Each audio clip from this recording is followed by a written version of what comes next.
Okay, welcome back. Today we will talk about first language acquisition, and this is the fifth module of the course uh, in applied linguistics. When we want to talk about acquisition, first language acquisition in particular, in fact, one should say first languages acquisition. That means languages that you learn before you are 5 years, 4 years old. All those languages. We need to make a distinction between acquisition and learning. Now, acquisition is something that you naturally acquire. Nobody teaches you how to see, nobody teaches you how to breathe, nobody teaches you how to eat or walk. You acquire them.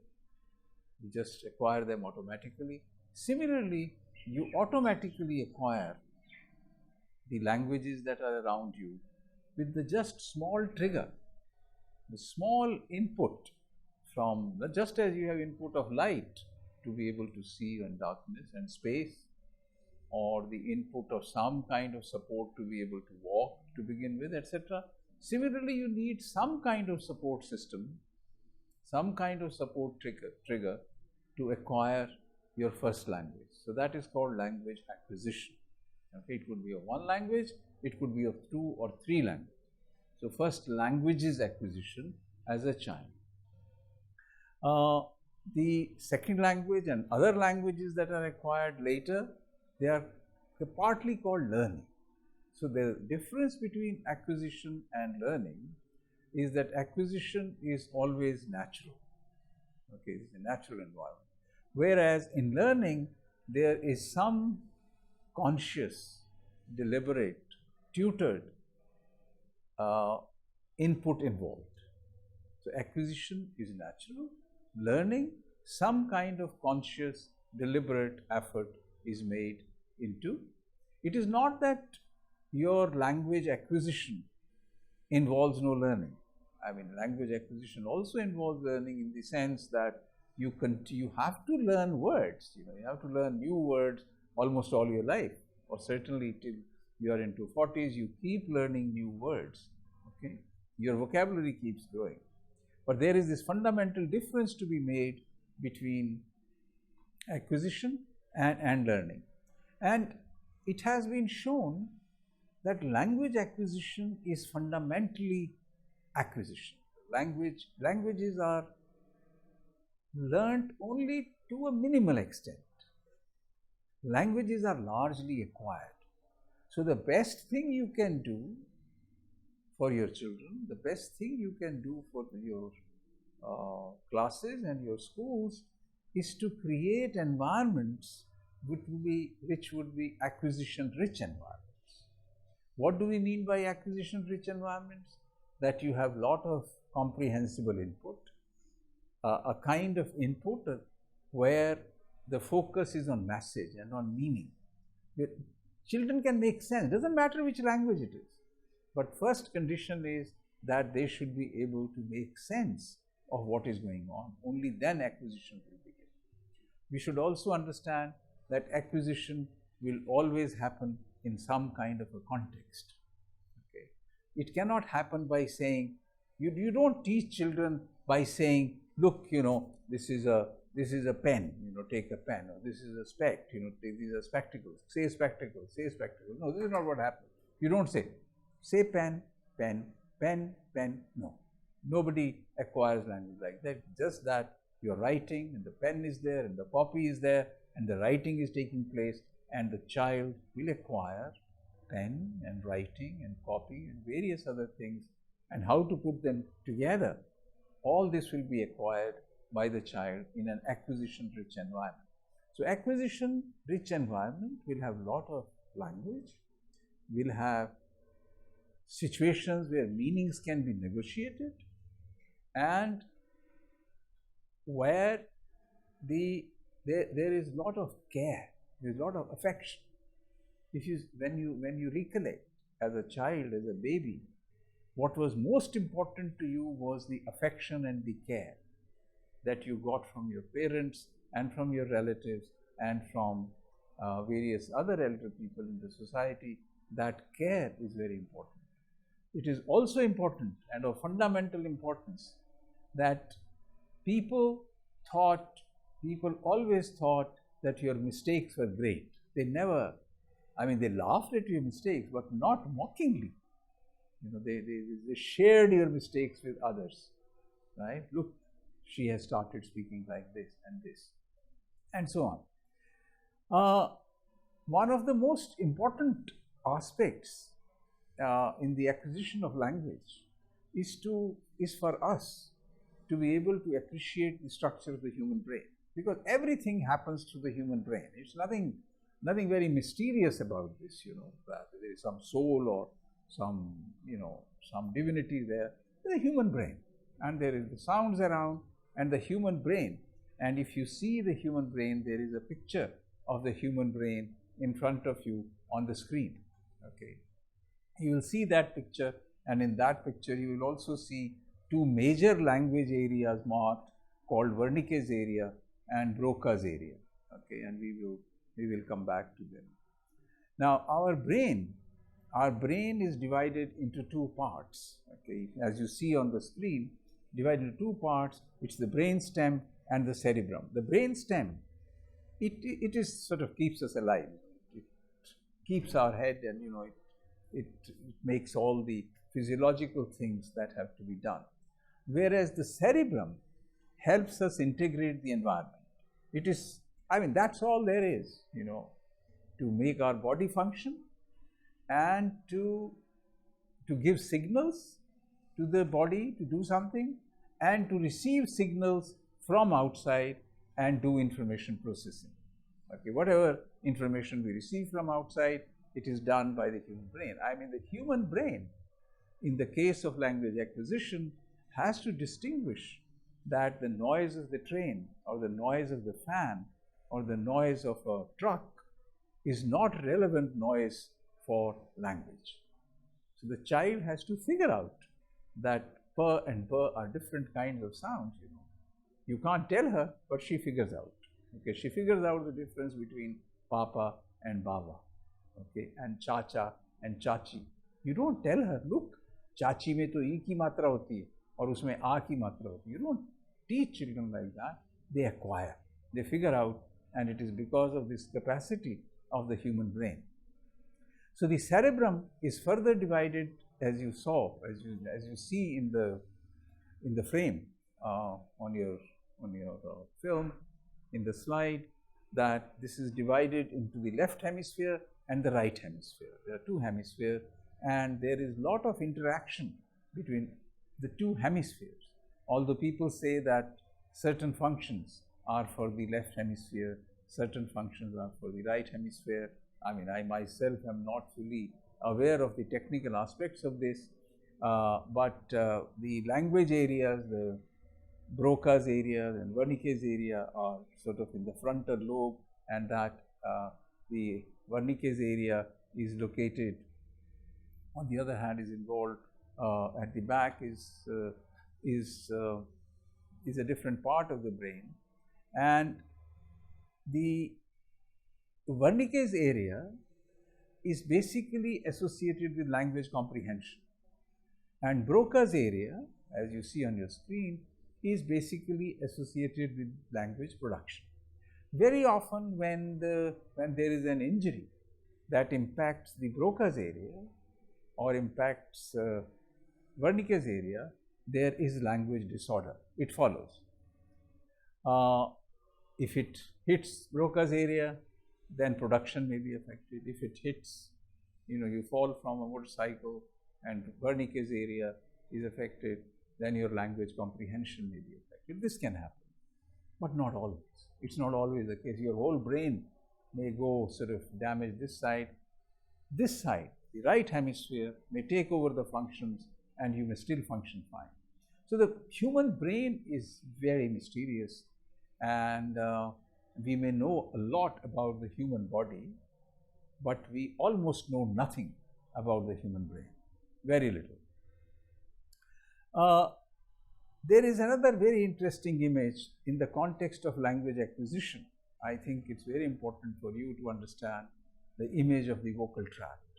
This is the next image on your in the slide that you see in front of you, and on this image you see basically from this part to this part. That's all. So let's begin from the bottom here in the vocal tract, and you will see that you will have sort of, as you know, there are two pipes that go down here, and as some of you may be aware that these are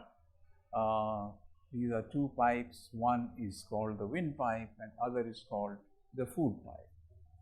Now on top of the windpipe here you have two lips, like these two lips about which I'll talk. There are two sort of things sitting here like this, and these are called vocal cords. They are called vocal cords, and they are very important. They are fundamental to our speech mechanism. So everything happens below here. You have a sort of shaft of air coming up, and then it passes through the windpipe. Now, why do we have physiologically, why should we have vocal cords here? I'm sure you can guess that why your parents always tell you, do not speak while you are eating. You should keep quiet while you are eating. Why? Because a food particle may go into your windpipe, and when that happens, then you do you do that kind of thing because a food particle has gone into your windpipe. Now this is a very common phenomenon. So that vibration of the vocal cords here, which is a phenomena of voicing. I mean, there must be a course in phonetics where you will learn about these things in far greater detail, but I am telling you things that may be relevant only for applied linguistics, which you should know, and maybe you have forgotten. So these vocal cords vibrate like this, in various ways. But two major ways are when they cause voicing. When they are vibrating like this, it's called voicing. When they are like this, then it's called voicelessness. This is a state of voicelessness. This is a stage of voicing, the vibration in the vocal cords. Now come to the lips. So from here we move straight to the end. That's the vocal tract from here to here. On the lips is produced what in Hindi you might call the pavarg. That means pa, pa, ba, bha, ma. You understand? Pa, pa, ba, bha, ma. That's on the lips. And they are called bilabial sounds because they are produced on the lips. Now, what is the difference? Have you ever thought what is the difference between Papa and Baba? The only difference between Papa and Baba is the difference between Pa and Ba. And what is that difference? Have you ever taught your child that, look, this is the difference, do like this? Nor the child get down here and see what is happening. The fundamental difference between Pa and Ba is no difference, because Pa is bilabial and so is Ba. The difference is that in the case of Pa, vocal cords are like this. In the case of Ba, they are vibrating like this. That's all. And that difference the child acquires. So if you see the vocal tract, so you have lips, sounds at the lips, sounds at the teeth, right here, ta, tha, da, dha, na, and then you can turn your tongue like this in Hindi, like this, tip of the tongue and the hard palate here. This is the palate region which you see in your diagram, and you can do the tavarg, ta, tha, da, dha, na, you can do the tavarg. Or you can make sounds here, back here, and you can say ka, kha, ga, gha, ga, ka, kha, ga, gha, ma. These are the sounds made here, okay, and so on. So I am giving you a very broad picture of the human vocal tract, which is what is required for first language acquisition and for all kinds of language acquisition in the future. So there is a role of the environment, there is a role of the input in language acquisition, and very often as children grow up, you will notice that it is only the context. For example, I may simply say, for example, if there is a water bottle sitting like this, for example, and I don't even say a sentence, I don't say anything, and I say, so that becomes language.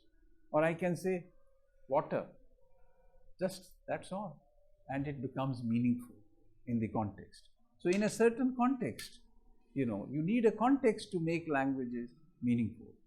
For example, if you take a sentence like the door is open, okay, let's take that sentence, the door is open. Now, if somebody knocks at your door and you are sitting inside, what does the sentence mean? You say from inside, the door is open. That sentence simply means, please come in, right? Somebody is knocking at the door, you are sitting inside, and somebody says, tuck, tuck, tuck, and you say, the door is open, please come in. But suppose you are conducting an interview for a very important corporate position, and the candidate begins to misbehave, he says something silly or thinks too highly of himself, and you are sick and tired of him, and you say, the door is open. That means get out. Get out of here. Or, for example, it's very cold, and cold breeze draft is coming from outside, and everybody is in the quilt, and you slowly say, the door is open. That means you get up and close the door. I will not get up and close the door. So, same sentence can have different meanings in different contexts. That is why for language acquisition, context is so important. So, the best you can do as language teachers is to present language to children in different kinds of contexts where they can make sense of it. Consider, for example, the following conversation. They'll come tomorrow. When? Noon. You have everything. Now, you see, this in itself means nothing. But in the context, it means maybe some people are coming for dinner and the other person is asking, are you ready? Do you have everything with you? Etc. And there is, why the context is so important? The famous case, the famous example in this case is the case of Ginny. Okay. The case of Ginny is the case of a very unfortunate girl who, by very cruel father, was tied to a sort of potty chair with chains for over 10 years or 12 years maybe. She was given food and she would wash and clean herself, and then she was tied to in the toilet. That's where she spent all this time. And then it was found, then she was released and she came into the society. But unfortunately, she could learn a few words, she could speak some sentences, but she could not become a normal language. She could not normally acquire language. She could not acquire the full syntactic range of language. So that is why context is so important. We also talk very often of the critical period hypothesis. We will talk later about this. The critical period hypothesis is that given by Penfield and Roberts in 1959. The hypothesis suggests that between the age of 2.5 to the age of about 12, 13, 14, the human mind is very plastic. You can acquire as many languages as you are exposed to. It is that plastic. And you begin to lose that plasticity as you grow older and older and older. To some extent, of course, it is true, but I think we must also appreciate the fact that the language faculty stays with us all our lives. language faculty, the universal language faculty that is constitutive of being human, that does not die with the passage of time.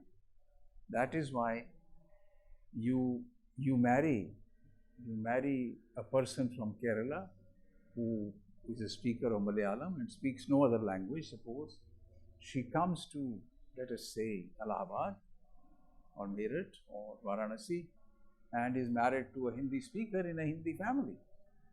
After a few years, she becomes a fluent speaker of Hindi. And immigrants, there are hundreds of cases. Ambassadors, people who work for foreign countries, they learn the language. So the faculty of learning languages stays with you. Yes, one thing is true, that the human jaw becomes increasingly, frozen, increasingly habituated to one or two or three languages. So when it is asked to speak the sounds of the new language, it becomes more difficult. So at the level of pronunciation, yes, there are problems. But at the level of lexicon, you are better actually. If you are an adult, you are better. At the level of syntax, you are actually better. So adults may acquire the language better than children, except in the case of pronunciation. People have also talked about stages of acquisition, but not particularly meaningful now. People talk of cooing stage and babbling stage, and then children talk of one-word stage and two-word stages, and then full utterances, and then the whole discourse level, the different levels of stages which you will read in your module, and they have been explained. The last thing I would like to share with you in the process of language acquisition is our attitude towards errors. This is very, very important. Our attitude towards error is that we always stigmatize them. We always make red circles. So if somebody makes a mistake, let us say she walked to college, so we put a circle around walk. In the margin, we will write walks and feel very happy, without ever wondering that what will it do to the child. We never even ask, why has the child done this mistake? Why has she written, she walked to the college in the first instance? She eat a mango every day. Why has she written that? Please try to understand that there is strong structural pressure of the English language to say she, he, eat rather than she, he, it eats. Why? Because I eat, you eat, they eat, we eat. Everybody on earth eat. It's only the poor third person singular and only in the present tense that eats. So there is a structural pressure to say eat. So please look at it like that. Take the case of first language acquisition of the word go, for example. All children, whether in England or in Australia or in America or New Zealand or in India, irrespective of where you are learning English, if you are learning go, went, gone, and irregular forms of the verb like that, you have to go through three stages. The first stage will be go, went, gone. You learn that as three isolated words. You learn go, went, gone. But at that time, you do not see the connection between go, went, and gone. There are three different words. The second stage is go, goed, goed, which every teacher will put a circle and put on the side and say went or gone. The problem is go, goed, goed is actually a reflection of learning and acquisition rather than a reflection of making mistake. The child has learned the rule that ed is added to the verb in the past tense. So she has added it to go also. Then the third stage, she would finally figure out that this is a listed item, that this is an exception to the general ed rule. So go, went, gone will now be learned as three related items which are irregular. So I think we should appreciate errors as necessary stages in the process of learning and not sort of keep putting red marks. I'm not saying don't correct them. I am saying correcting them, improving their English with this awareness is one thing. Doing it blindly with a chip on your shoulder is quite another. Thank you very much.